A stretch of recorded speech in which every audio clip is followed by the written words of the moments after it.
all of you've got the questions, and it's all recorded, so we have the luxury of editing out bits that don't come out quite right. Um, but I'll start off by, I mean, obviously it's the questions that I sent, but was this the first time that you were reading something that's been written for young people in India or in the UK by an author of that particular country?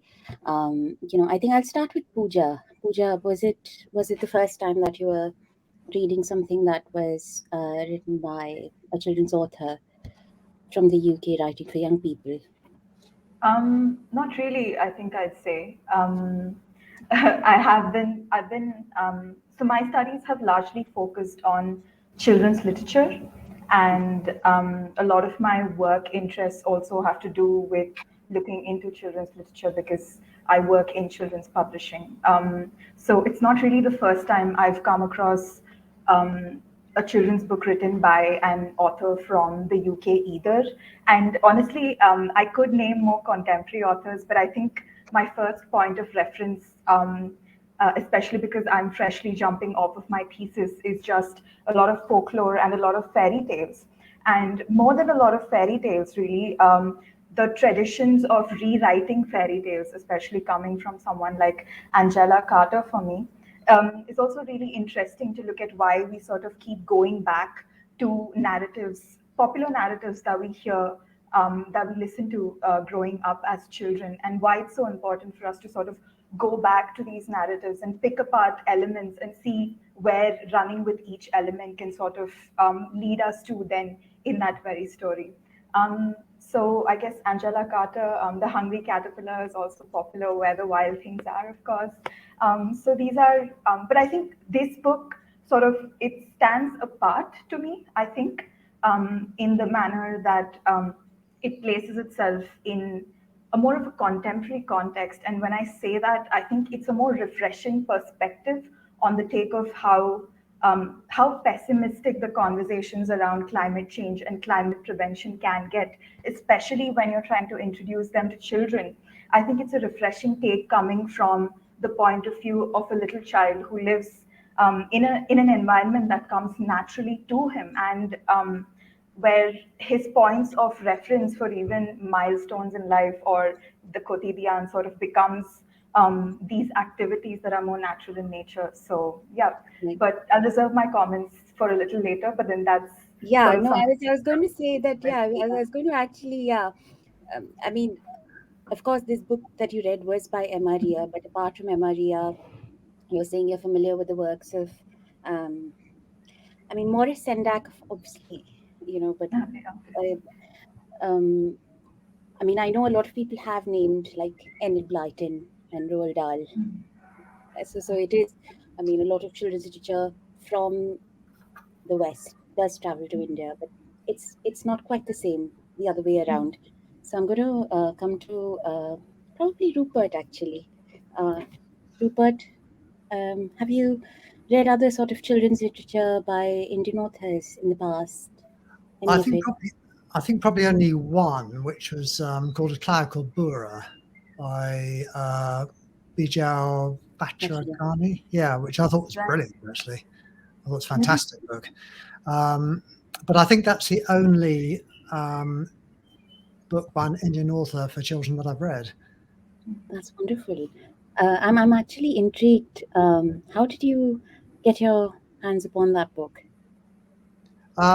I ordered it off the internet. I'd read about it. I read a newspaper review, and it had a very good review about how, as an example of how to write very entertaining climate fiction for children. So I thought it was a book I needed to read. And I thought it was beautifully written. It was very funny. It absolutely got the kids' point of view, but dealing with very big issues, and was very realistic in what kids can do about climate related problems. So I thought a great book, really good book. Okay. Janet?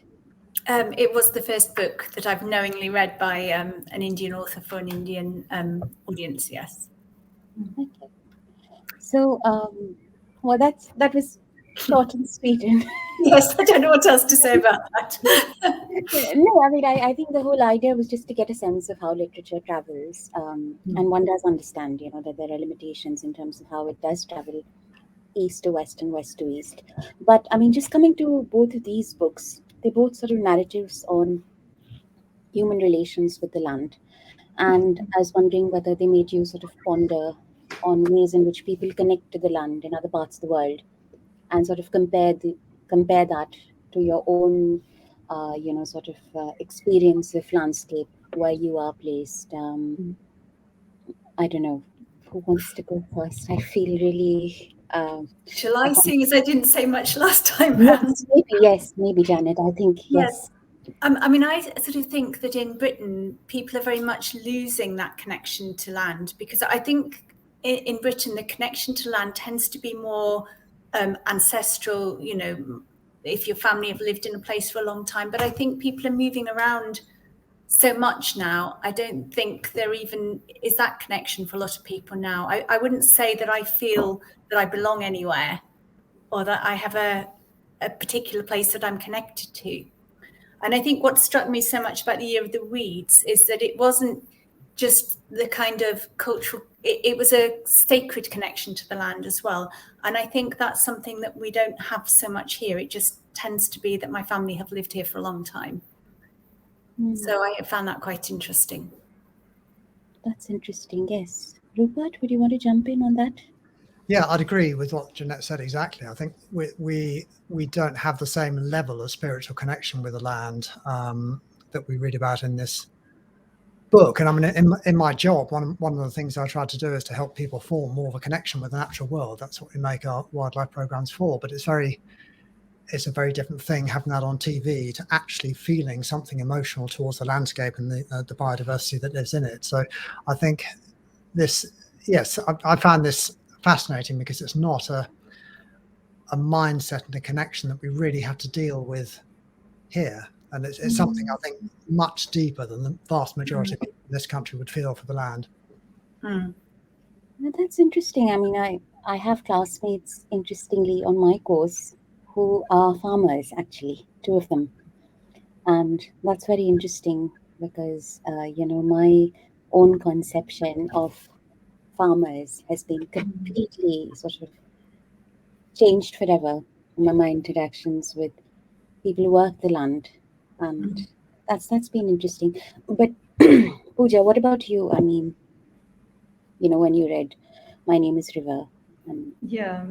I think, like I mentioned earlier as well, what was refreshing was, so I think I'm more used to the vocabulary of the land and the relationship with it, being more spiritual, of course. But what I see that's more refreshing to me in this book is that sort of cognizance and that sort of sentiment of perceiving every other natural being around you as an active agent that's a part of the environment that you inhabit. So I think that sort of just it does something to the conversation of that interaction of the human and the non-human. Sort of like putting aside things like power, when you look at all elements as active agents playing their own part, it sort of takes away from wanting to overcompensate when you're trying to contribute to the climate conversation, I think. What about your own sort of connection or your own experience of landscape? Because I know landscapes in India are very different Right. from what one encounters here. Yeah. But Yeah. what And I about think the immediate connection there is that landscapes in India automatically also convert to the experience of the climate and the weather around. So for me, as someone having moved across topographies within the country, you realize how much more extreme temperatures can get. And I think more often these years, especially, I've experienced summer here at Ashoka differently, and it's only 1 year later that I'm experiencing the same summer entirely differently. There's more monsoon setting in. So I think that sort of the way the climate changes becomes more visible in terms of the way you understand the topography to be around you as well. So, I mean, this is just such a sort of multi-layered and very sort of nuanced relationship. I mean, a lot of the time we're not even conscious of being in a relationship with land at all. And what was interesting for me in both of these novels is how they place the world of childhood within this sort of very complex reality of the ways in which we belong, or both materially and emotionally, to land. And I was wondering, when you read these sort of stories of these protagonists, I mean, Janet and Rupert, I don't know whether you read Emma Ria's book, Yes. but Gorox, for instance, in Year of the Weeds, and Pooja, you read about Dylan. I was just wondering whether you felt that these novels were effective in telling those stories of placing childhood within this very sort of large and complicated reality of us as people maneuvering our lives on the land, and whether there was ever a sense of, suspension of disbelief when you were reading these narratives, and all that was happening to the protagonists. So, Rupert, why don't we start with you? Yes, I read My Name is River a long time ago, so I won't talk about that because I probably don't remember it accurately enough now. But no, I thought Year of the Weeds, I thought it placed Charles Korok very well in that world, and I never had to think that I was being told a story. It was very involving right from the beginning, and I understood where he was, understood what his relationship with that land was, and it was done in a very natural way. But also, I thought his relationship with the wider world of India and his beginning to understand the whole politics of India and how that was impacting on his people, I thought was beautifully done and very, very organic. I felt he was learning that very naturally through what was happening to him and what is being told. So I thought this was really, really well written. I was completely in his point of view right from the beginning. Janet? Yeah, I was totally immersed in the world, and I think even, I mean, it was very vivid. I totally believed everything about it. I think for the one thing I would say for me is it didn't feel very much like a childhood.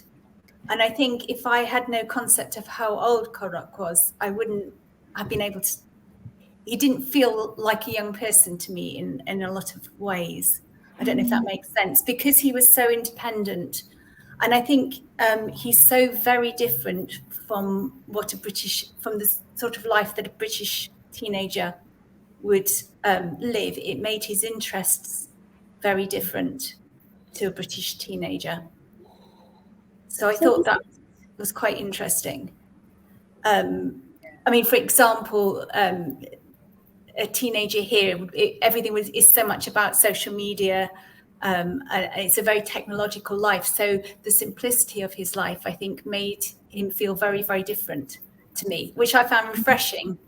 But it was, I just found it very interesting, because the things that sort of mark out a young person's life to me here were very absent from his life, obviously. I'm actually very intrigued by that, because, I mean, obviously this novel is based on a very sort of real life people's movement that did happen in India. So Yes. I do understand the connection to reality here.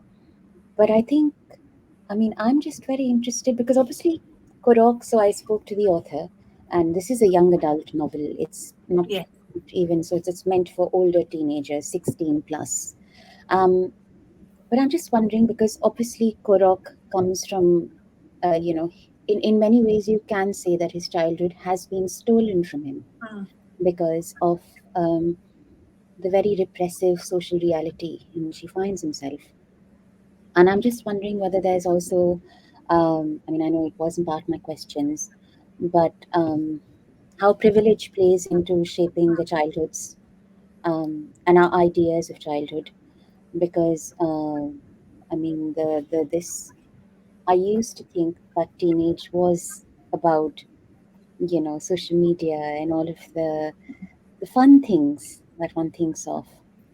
But that's not always childhood. I mean, Yes. I don't know. I mean, if you've had that experience of what an underprivileged childhood in Britain looks like, I mean, it may be, I think the degree of privilege may be different because Korok lives in one of the most sort of backward places in India, and the benchmarks are just wildly different. But I'm just wondering if there was to be some discussion around this. How would Yes, that? I mean, I don't mean that he was in any way didn't feel real to me, but I think it just Yeah. struck me that he was a young person having to live a very adult life Mhm. because he was having to take care of himself, feed himself. He was visiting his father in jail. So he had all the responsibility of an adult. He was working, he was gardening, tending plants all day. And I think in Britain, even people who are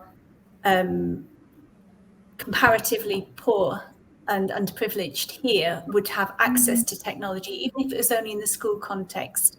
And there's a big move to hand on secondhand laptops to people and that kind of thing. So I think, yeah, it just, I was very struck by the difference in how adult he had to be for someone who was so young. Sure. Rupert, do you have any thoughts to share on that? Well, I think one word you mentioned, education. I mean, he had no education to speak of, and I mean, generally in our country, even underprivileged people have access to some kind of education. For you don't know how good a quality that's going to be, how long they'll stay in that system, but it's there. Whereas clearly his opportunities for education ended when the teacher left the school, and he was clearly drawn to be a bright boy who was probably never going to get those opportunities. But you saw in the story I forget his name now, the character from the Gond community who had an education, what a difference that made to them, that one person understood what they were up against and being educated. So yes, that not having an ability to, not having the opportunity to have a proper education, you see beautifully in the story what that can deny a child. Yeah, I actually taught in a comparatively underprivileged area up in Hull, and all the children still had technology and access to technology. But I mean, is there? I mean, sorry, I'm just dwelling on this a bit more. But is there some sort of difference in the way privilege factors into our sort of relationship with the environment in any way? I mean, is there? Have you thought of how privilege might be? Because both of these novels do also sort of, in their many layers, talk of how differently these two children are sort of engaging with the environment. And I was just wondering if that feeds into the ways in which we relate. Either if you could have a go at this, and then I'll come to you, Pooja.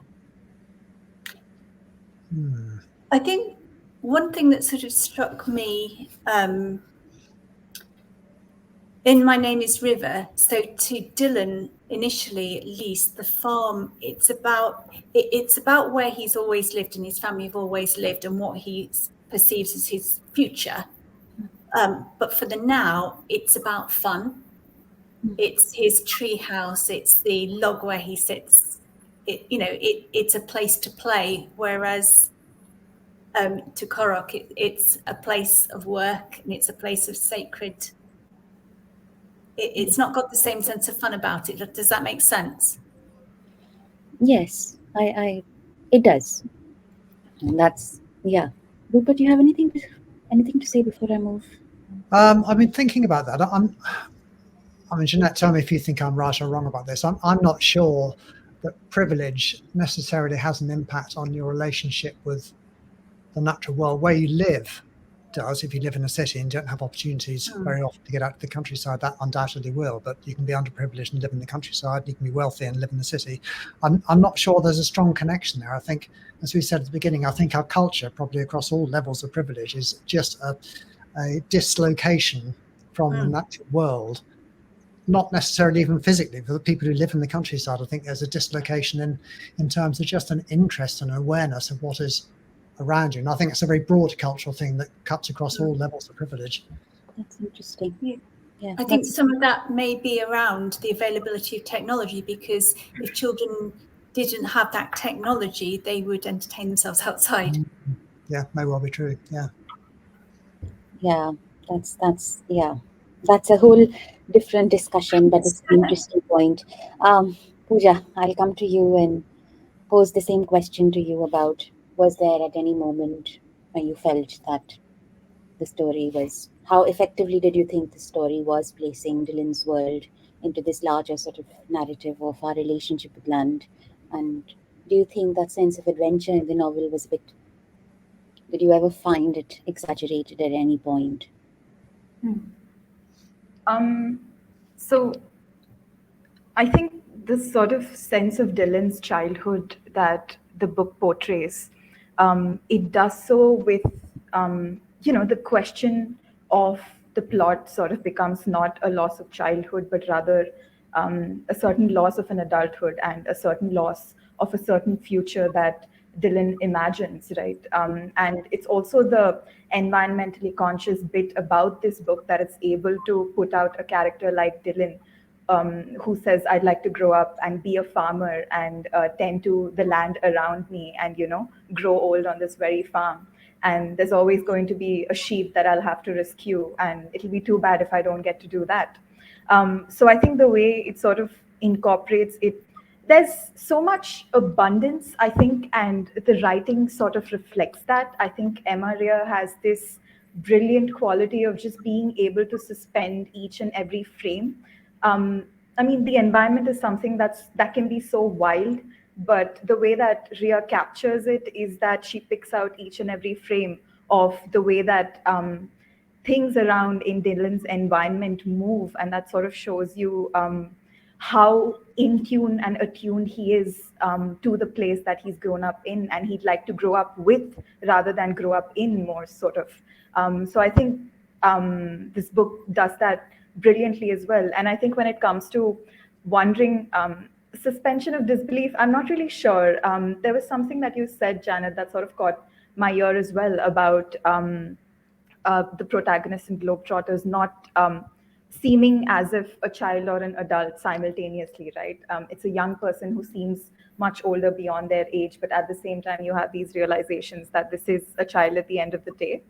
I think Dylan has this sort of resolute character to him, which sort of allows you to put aside the fact that what these kids are getting into might be dangerous, but also something that they might not even be able to get into because adults won't take them seriously. And I think that's a thing that the book sort of turns on its head in order to sort of help you put aside a suspension of disbelief as well, which is that the adults actually listen to what these children have to say. So yeah, I think it's a great book to sit with because it sort of invites you to do that. So now we've come to the bit which, so how it works is we pick our bits that we liked in the novels and read them aloud. I'm thinking between 1 to 2 minutes, but it can always be edited or whatever. I mean, but so what happens is whoever is reading, they go full screen at that, when they're reading. So maybe I think, Pooja, can we start with you, do your reading, and then we All move to right. Jennifer. Yeah, just give me 1 second. I'd like to go to. Is there somebody who wants to volunteer to go first? Actually, sorry, I feel I feel like I'm issuing orders. I don't mind going first or last or whatever, actually, so whatever suits. Okay, so anyways, Pooja's on screen. So maybe, Pooja, have you got your bit that you want to read? Yeah. Okay. All right, no pressure. Yeah, just give me a second. I'm so sorry.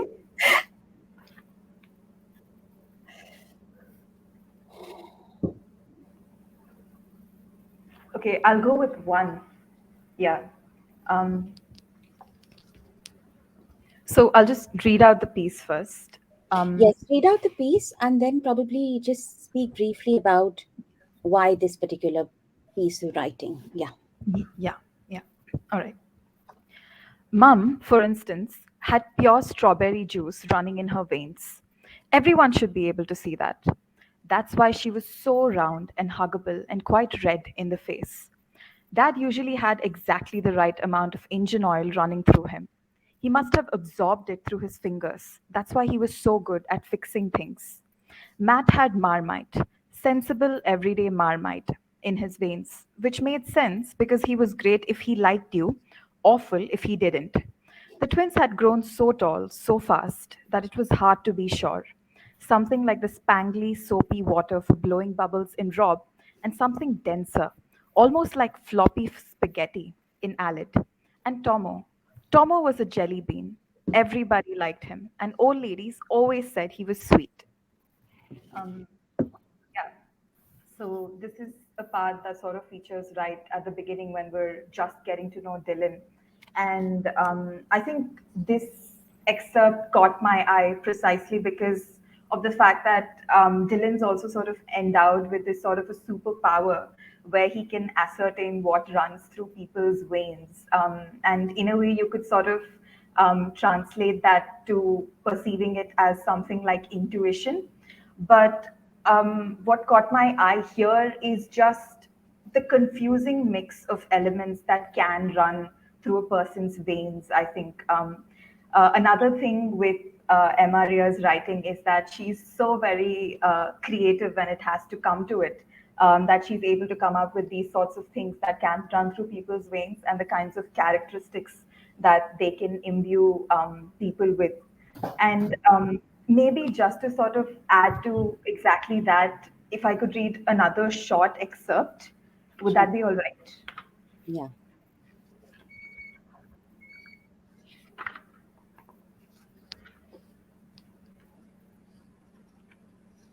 Yeah. So this is when he's dropped in Brazil, and he gets into the school bus in the dump yard. Right. No, I'm so sorry. This is not it. I got the page number wrong.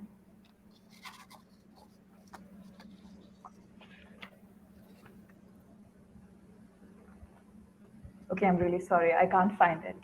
That's all right. But yeah. That's fine. I mean, we have the privilege of being able to edit later. So, well, Janet, maybe read. Well, I was going to say I've got two bits highlighted. So I was going to say I don't know which bit what Rupert was going to read, but if either of our pieces coincided, I was going to use the other one. So I got several, so read yours, and then if any are similar, I'll find another one. Okay. So the first one I've got is the weeds had returned. After all the work he had done, as the coldest days passed and the ground softened in the sun, the weeds had returned from hiding under the ground. Korok could never win against them. After pulling out a few of the bigger ones, he felt very tired and felt like crying. So he threw the trowel away and sat on the ground. Jadob was right. Nobody cared about the Gonds. The government and state governments certainly did not. Patnaik, of course, hated every Gond in Balangir. Everyone just saw chances and opportunities to use the Gonds. The police saw Gonds as people to be arrested for crimes they didn't commit. The company saw metals under their land. The government saw money. Even the Red Brothers saw in the Gonds a chance to fight the government and get people to take up guns. The politicians saw a chance to be in the news, and the government and the company would keep on returning again and again until the Gonds lost.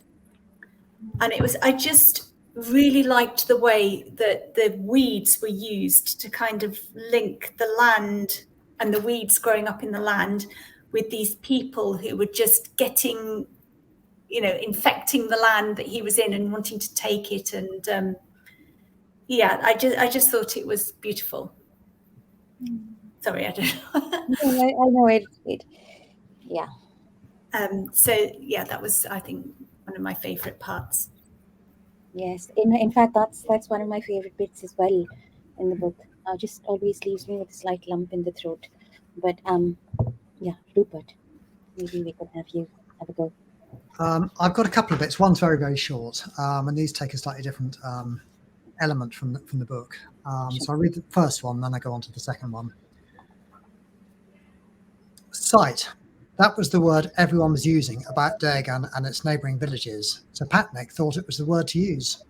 Not villages or hills or forest anymore, it was a site for a proposed mine. And the second bit.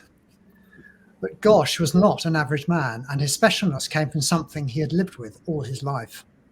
From his earliest years in Delhi, he never seemed to notice people. Persons, individuals, groups of people, they did not seem to exist for him. They were present, but he did not see them as others did. Gosh saw minerals, he saw metals, he even saw numbers. As he grew older, he saw systems like governments and companies. He saw structures like business or the stock market, at which he was a bit of a genius. He saw ideas, but he never managed to see people. And I think those two, to me, are really powerful because both of them they're taking the humanity away, one from the forest and calling it a site, and two, Gosh, he sort of represents the very worst of business and government in its relationships with underprivileged people. He simply doesn't see them as people. They're just a bit of a nuisance to be brushed aside so that he and the company can make money. And I thought the way that's done, the way he distills all of that into that really cold, impersonal view of people is very effective. Yes, that's true. I mean, I think something that's really brilliant about Here Are the Weeds is the way it sort of brings in all of these narratives. It's not just the Gonds and their struggle to save their land, but it's also all the various perspectives that he ties into that struggle in terms of how different people are viewing the same piece of land. That's really interesting. And I know, Pooja, the bit you chose from Emma's book was also something that I thought was really, really charming about being able to see, people and have a sense of them and what's running through their veins. And that was really lovely. But that sort of leads me to the question on, would you think young readers in your parts of the world would be able to relate to these stories? I know we've touched upon elements of this and in our replies to the previous questions, but I mean, do you think there would be something unusual or different when a young person is reading these stories? I don't know. I'm having a hard time deciding who to ask first. So, if anybody would like to volunteer, I'd be really grateful. Yeah, I'll go ahead, Megan. I think they would be able to relate, but I think it would feel, for the reasons we discussed earlier about the fact that we don't have the same sort of relationship with the land, I think it's something they would need to develop an understanding for as they read that story. It wouldn't be something maybe that they would instantly recognize. And also the fact that Korok, as we talked about, is quite old for his years because of the responsibility on his shoulders. He's had to grow up fast, is something that children here tend not to have to do. So I think there's a few steps children would have to make to put themselves in his shoes. But I think once they've done it, I think that the story is so well written, the characters are so vivid, and the Gonds battle is so well told and uplifting at the end. I think children would. I think it's a YA book, and I think that would be right for the reading age here as well. Sure. Janet? Yes, I mean, I think Korok's childhood is very different to the life of a young person here, but then young people read books about children in totally fictional contexts, in fantasy or in other contexts, and they can get into a character whose experience of life is very different to theirs. So I don't see why they wouldn't. I think it's a beautifully, beautifully written book, and I enjoyed reading it immensely. And I think there's so much that they could get out of reading it. It's a different view of life. So I think if they would give it the time, they would reap enormous benefits from reading it. Yes, that's sometimes a worry that I have about, because we keep talking about people wanting to see themselves in the books that they read. And one of the problems, I think, because I used to work with book rights a lot, and then you take them to the market and you'd have publishers in different parts. But children in our part of the world won't be able to relate to that narrative. And I'm not going to ever be able to relate to Harry Potter. But still love it. So I'm just I'm just wondering about I think what you did say about them having to struggle a bit to get into it. Would you say it's not probably a natural choice in terms of I think it's the pace of the book is very gentle, and I think maybe I might be wrong, but I think teenagers here are perhaps a little bit lacking in patience and want a more instant reward when they're getting into a book. I think it's good, the pace, because I think it allows you to really sink into the environment and the culture. And so as an adult reader, I thought that was lovely. But I'm not a modern teenager, you can tell. So, I don't know, I suppose. I think they would get a lot from it if they did read it. And I think it would challenge them about their own values and what mattered to them. I think it would be a very beneficial book to read. And I think the ending was so satisfying. That was the other part that I almost read, was just when Pat Nate, or however you pronounce his name, got his comeuppance. I thought that was wonderful. And I think young people would really enjoy that. Yes. Sorry, you were saying something, Rupert, before I go on to Pooja. Oh, no, I was just going to add to what Jeanette was saying, really. Yes, I think it's probably a book that children would need to have recommended to them by teachers or parent, rather than one they're going to pick off the shelves by themselves. My feeling. I quite agree. If they get into it, I think there's a lot for them to take from this book, a lot of enjoyment, a lot of fresh understanding that they would take from it. Yes. It's one of those books, I know it. I read it, and then almost all the oldies in my family, that's my grandparents and stuff, they all picked it up and they read it and they quite liked it. So it's one of those ageless, timeless books. But Pooja, what about? Yeah, I think this book would be immensely relatable, and I think I sort of have two reasons as to why. Number one is that I think a really large theme that sort of unravels throughout the book is the fact that everywhere in the world is the same, but at the same time, it's not so same after all. There are some differences, but that doesn't mean that you're always going to end up in an environment or somewhere that will be entirely unfamiliar to you. And I think with the book also, it's got an interesting mix of protagonists, because you have Dylan from Wales, who comes from a certain standard of living and a certain part of the world. And then you have Lucia from Brazil, who is, she's a bold character in her own way. She's curious, she's inquisitive, she's as nifty as Dylan is, and if not more, because of the kind of particular cultural and socioeconomic background that she comes from. So I think it's relatable because what Dylan, and I'm saying this keeping in mind particularly, say, Indian child readers, right?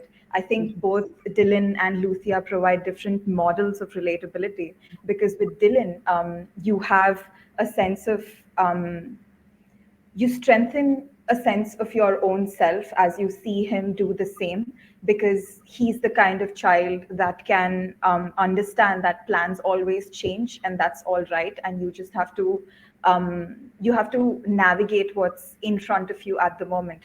But at the same time, he's also a child who sort of doesn't know what to do and would like to believe that if you turn to any adult, then they'll sort of like make the world right for you. So I think it's sort of like, and even the whole thing about being able to see what runs in someone's veins sort of becomes this metaphor for just listening to the way that you respond to things, the sort of answers that come to you, and to not dismiss yourself as a child and your reason as a child. And then with Lucia, you also have her overcoming her circumstances and sort of wanting to learn as much as she can, and then going for what she wants despite being from the circumstances that she's from. So I think there's so much that is relatable here, and more than relatable, maybe more reaffirming, I'd say, in these characters. So, yeah. Yeah. No, that was very interesting actually. Maria does have this.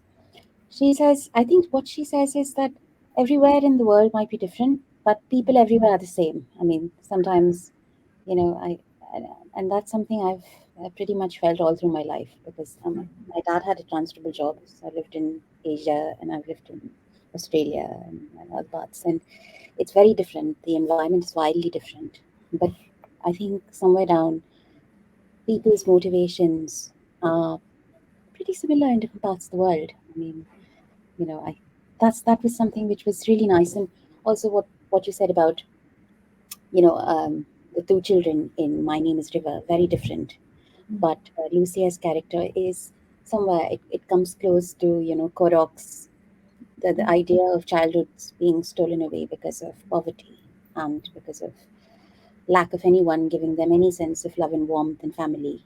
But you know, they're still children in some ways. They're still hanging on to some element of innocence. I think that's something that is common to those characters. But that's a great point. But so I mean, you know, do you think these books subscribe to, you know, this notion of environmental literature? That's something which is, I mean, I wouldn't share my point of view. I'd rather like to hear what you have to say. But would you sort of think of these books as environmental literature? And how do you think these books, these sort of children's narratives, as they are called, would contribute to our understanding of the Anthropocene? I think everyone's familiar, and I'm not going to make any assumptions and no value judgments, but everyone's aware of the Anthropocene, because I had an earlier dialogue where I think one of the participants was a bit lost on the term. So I think, yeah, I mean, it's basically the geological age where human activities are sort of changing the fate of the planet. But yeah, who wants to go first? Janet, okay, I'm just going to do this now. Why don't you have a go first? Yeah, I mean, I think, yes, I mean, the book is all about how the big companies and the government are valuing the resources we can grab out of the earth itself rather than, you know, the forest that's growing on it. Although I think the main theme of the book, it's centered more around the community living there being displaced and loss of the sacred hill. But I think it certainly had a very strong theme of the effect that people are having on the landscape around them and how little they respect the natural world compared to the resources that it can provide them with. Yes, that's true. That's certainly. Rupert? Yes, I mean, I would agree with that. It's not a book about the natural environment and about biodiversity. It is about that clash of cultures or privilege against underprivileged. I think what it does brilliantly, which for me makes it environmental literature, is it sort of shows the root cause of so many of the problems, which is greed, which is insensitivity to people who can't, for whatever reason, fight for themselves, and the places where they live. And I think it also does something which I feel is important in children's environmental literature, which is it offers hope and to a particular problem a solution. That the end is uplifting. It shows that all is not doom and gloom, and I feel that's a really important thing to offer children. Yes. It's interesting that you said that it doesn't subscribe to the usual sort of narratives of biodiversity and the natural world, which, I mean, I was just interested in understanding if what you're trying to say is that oftentimes what we sort of quote as environmental literature is essentially narratives of natural history and biodiversity. Is that I mean, not so much of social and cultural history that creeps into that, but more of like the Yes, I human. mean, this feels much more a book about society rather than it does about nature, if you see what I mean. But it's society as it impinges on nature. But what I mean really is I think the focus is quite different in this to something which is a focus on losing polar bears, for example. This is about the sort of the secondary effects of these imbalances in society on the natural world. Yes. Yeah. I mean, for an essay, my essay, I've been sort of looking into climate fiction. And the books are mostly about the damage to the planet and how we save the planet and how we save, the species, the polar bears, the whales, the everything. So I think it doesn't fit into that category as such, but I think it is very much about the impact we have on the natural world, but it's in a less overt way. Yes. I mean, my own sort of sense is that, I mean, I do think that, this sort of dichotomy between society and the natural world is, I mean, a sense of most of my course and most of my research has been around how we sort of tend to separate the two. And very often, when we look at environmental literature for any category, we tend to keep the human elements of it separate. And it's more sort of focusing on environment. But, we are living in the age of the Anthropocene, where there's obviously a lot of controversy on what it's to be called and so on and so forth. I'm not going to get into that. But I do think that aspects of social and cultural history become so much, sort of so important to that discourse. And very often we don't, I mean, when we, it's interesting when we call it a book on society, Ashley Rupert. I think that's a very interesting way of looking at it. But it's as much a book on the environment, and so it sort of tells me that probably we need to look at more books. I mean, or look at books more closely in terms of how they marry the two, in terms of society and its impacts on the environment, also sort of being looked at as environmental literature. Because when I did go out and do my sort of ground research on environmental history, um, within sort of like bookstores and stuff. And every time I go and they point me to the natural history books, and they point me to the Timelines of Nature by DK and all of those other books, which are wonderful. I mean, there's nothing to complain. It's just that those books tend to foreground the environment and background the human involvement in it. Whereas I feel that because we're living in an age where human activities are shaping the planet in such sort of damaging ways, one needs to also sort of foreground that, and maybe one needs more literature that foregrounds both of those things rather than one of those elements.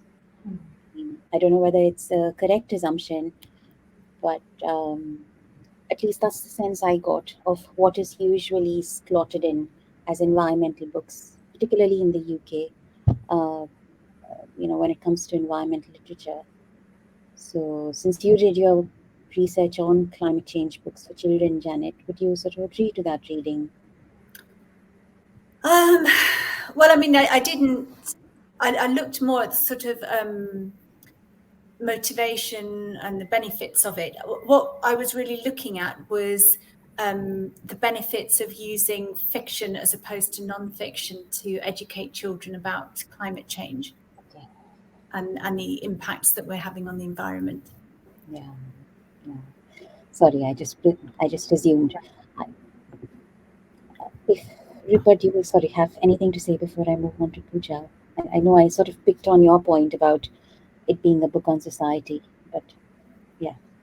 Yeah, no, I think all the points you've made are very strong, very good points. That the environment does not exist in isolation from humanity, and it's that interaction which is where the problems arise. So yes, I mean, maybe there is some middle ground which isn't that well trodden yet between books on society and books on the natural world. and maybe more literature in there would be very effective. I mean, I know we're going to look at recommendations later, but I think one of the books that I really liked that I was using for my essay was The Lost Whale by Hannah Gold. I don't know if you've come across. Yeah, and it's just I mean, in a sense, that is showing the effect of human activity on the oceans, I think, in a very good way. But you've got a very good story there, and so that's the sort of literature I was looking at. Yeah, I think probably my my own sort of research was more in terms of exploring nonfiction. I think fiction won't probably exist if you don't have the humanity in it. Yes. But yeah, nonfiction, definitely there's something to be said about addressing those dichotomies, particularly in nonfiction, I think, for children. Yes. I've taken up a lot of time on that, but I'm going to move swiftly to Pooja. Pooja, you studied under Alex, didn't you, at Ashoka?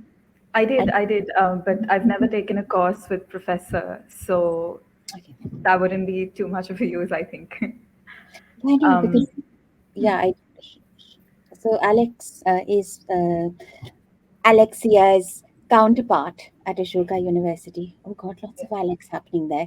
But Alex does the course in English literature, but his specialization is eco-criticism. Yeah. And so all the participants we've had from Ashoka previously were like from very sort of, eco-critical depths of exploring all of that. But you say you've not had a class with him. Okay, so that might be something interesting in terms of your so yeah, I mean, does this sort of subscribe to your, what you would classify as environmental literature? And how do you think a book like this, My Name is River, contributes to understanding of the Anthropocene? Yeah. I think on the question of environment literature, of course, this book is pretty on the nose about the issues that it tackles as well. But at the same time, what it also manages to do is sort of have like a mundane awareness of the environment along with it.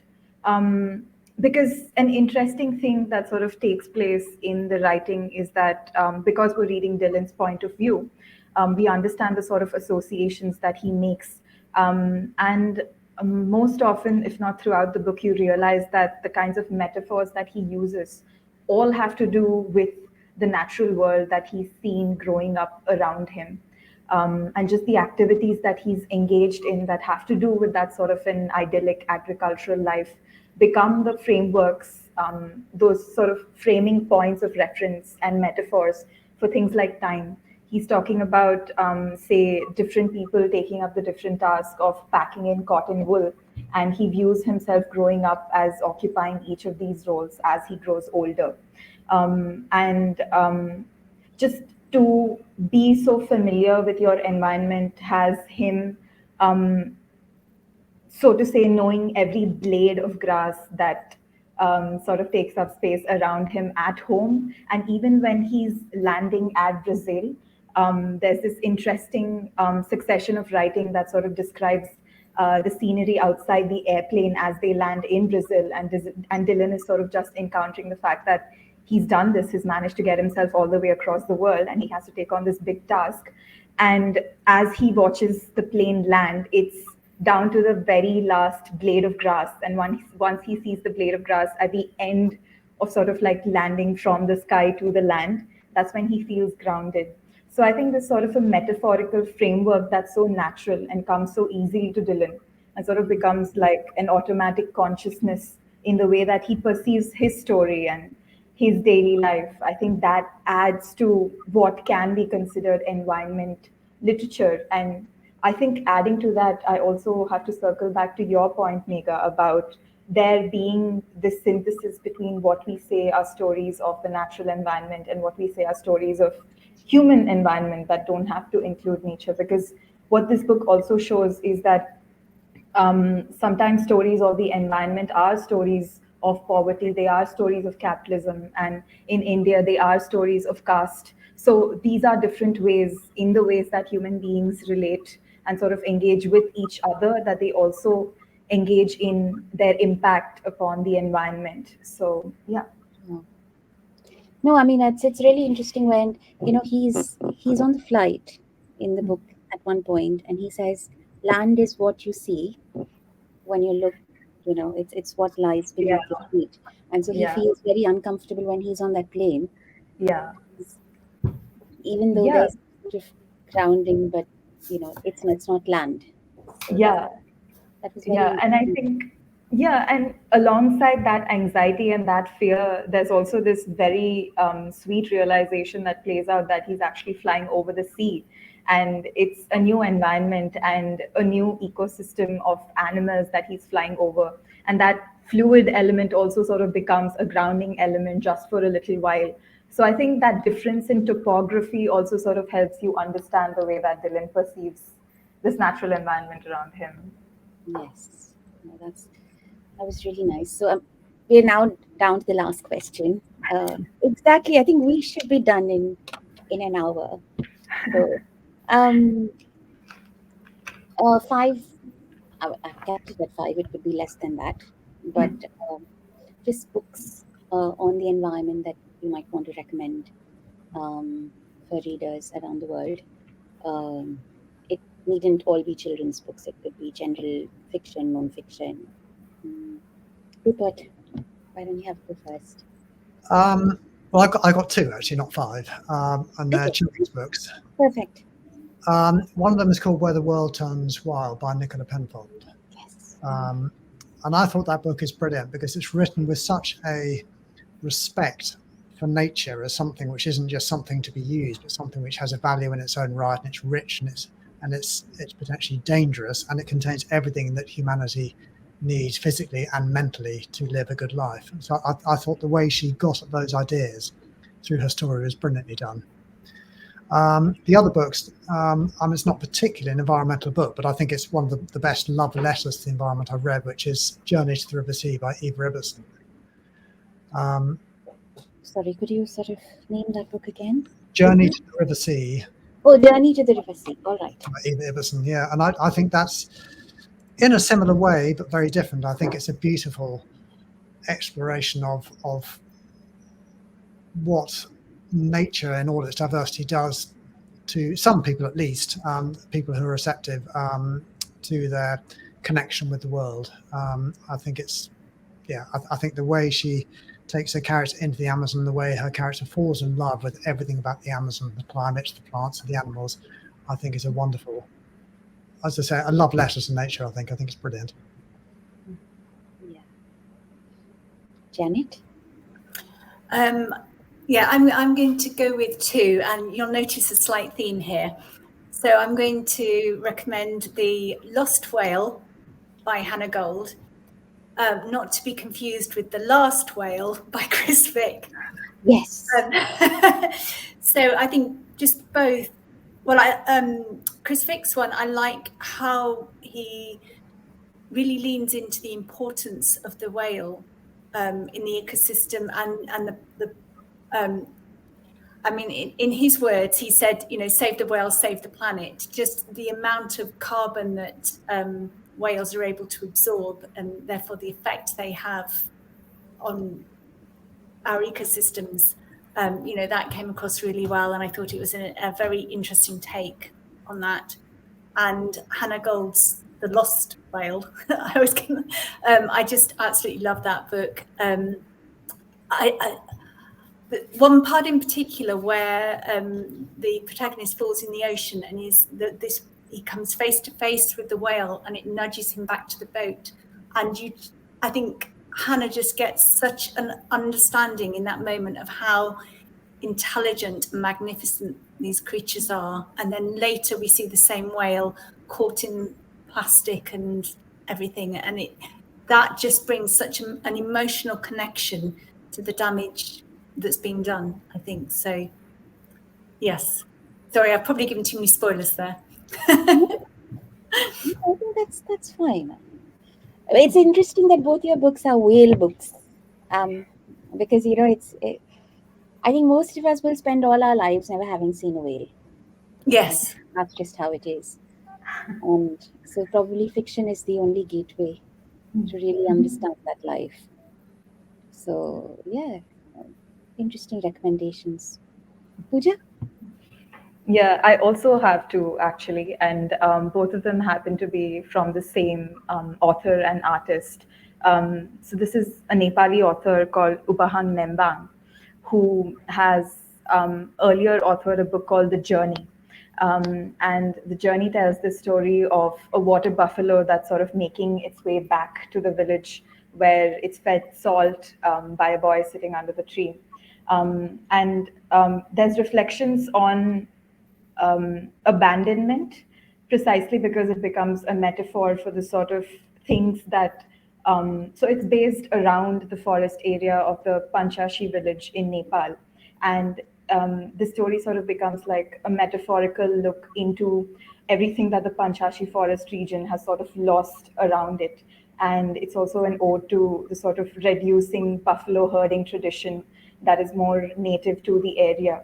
And Nembang also manages to sort of complement the story with these lovely watercolor paintings that they can be as dainty and as colorful, but then at the same time, they can be as cloudy and as grim and as dreamy. So I think they just sort of have this effect of looking like they're right under the surface of the page, but at the same time, you can't help but be immersed in them. And recently, he's had a new book called The Visitors that he sort of published.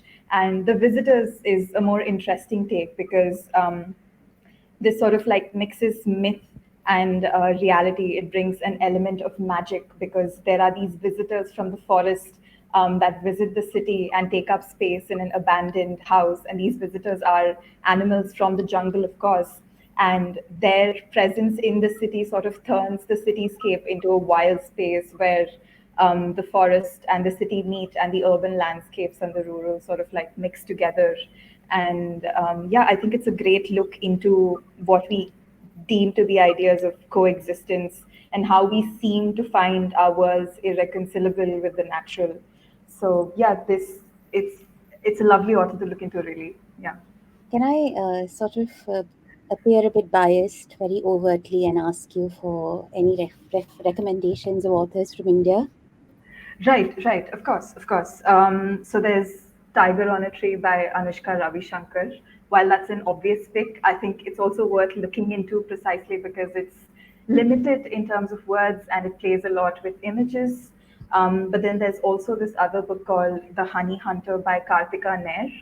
And this also delves into myth, of course, and it's a look into the Sundarbans. You have this little boy who's a part of a group of people who collect honey, and there are these hordes of bees that are ruled by a queen, and he goes in search of honey, and then there you have just magic, myth, and that borderline existence that you live between reality and that proximity to nature sort of like mix. So yeah, those. Thank you. Sorry, yeah, I No, mean, of course, yeah. and nothing against Nepal or Nepali authors. It's No, just no, of course, I this thought is it might be nice to get in a few names. yeah. But thank you everyone for taking out time on a Monday. Um, really appreciate it, and for whatever it's a good hour of your time. And so just next steps, I think, is I've got all your photographs and your bios, and this dialogue is scheduled to sort of go up on our social media handles next month.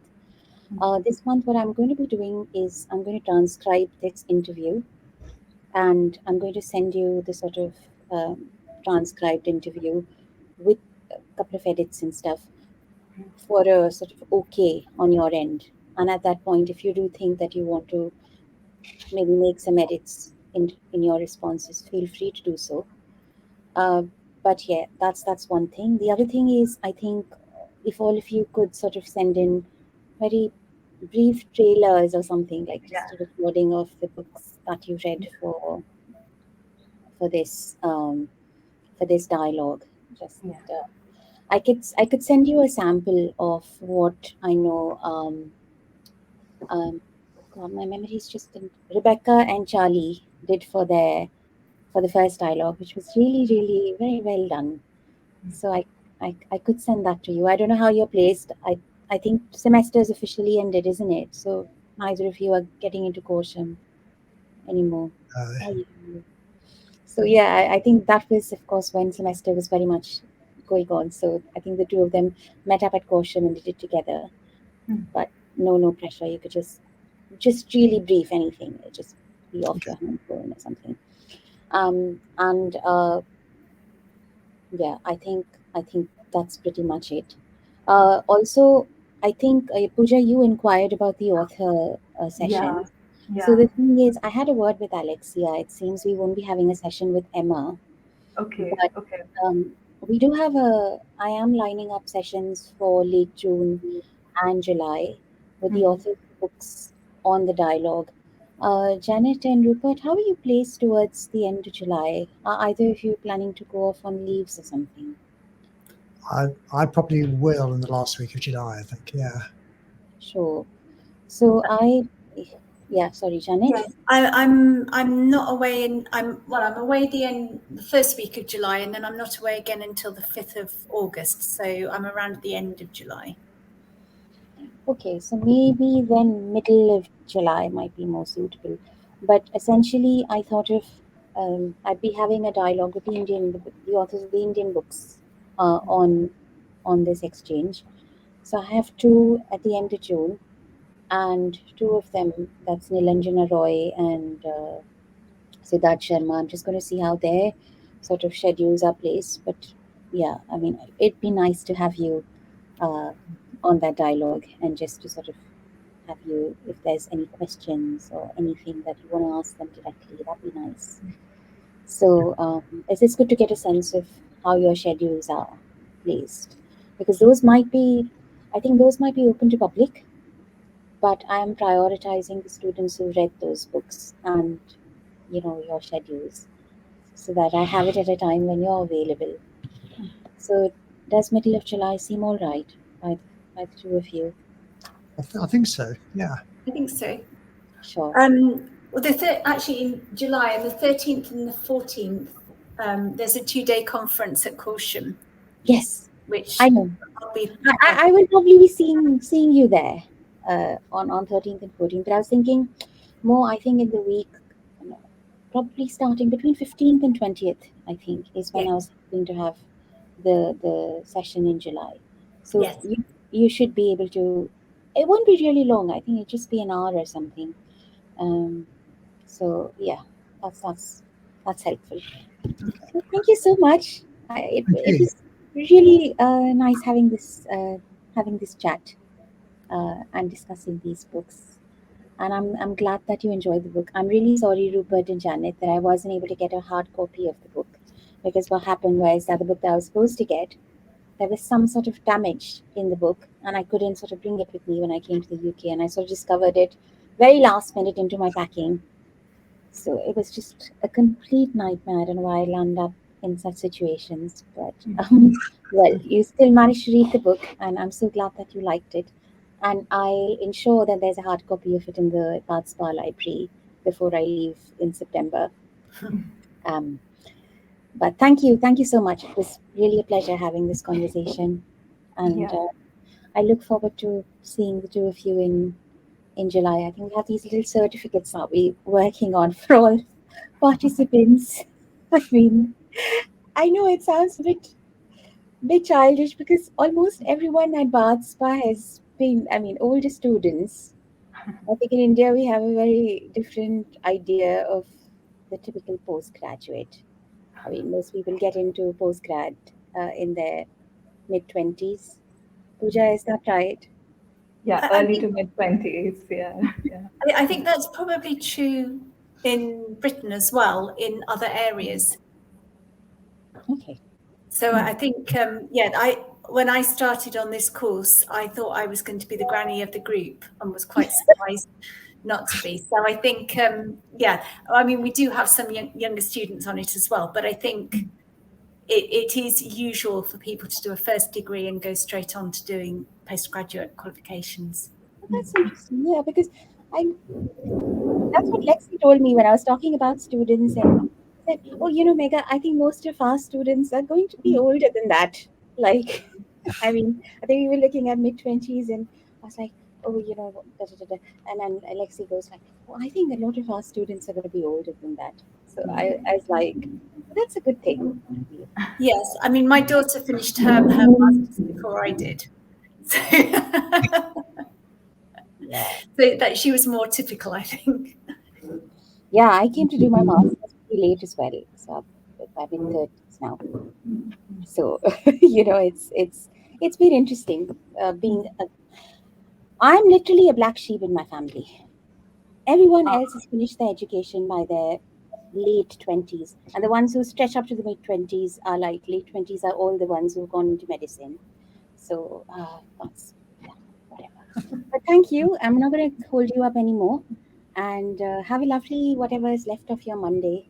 I know, Pooja, it's really late for you in India. Yeah. But thank you so much for organizing this, Megha. It was lovely. It was so smooth. Thank you so much. Thank you. I really enjoyed Yes, it. thank you. I've Thank really you. enjoyed it as well. Thank you. Right. Bye-bye. Thank you. Bye. Bye. Bye.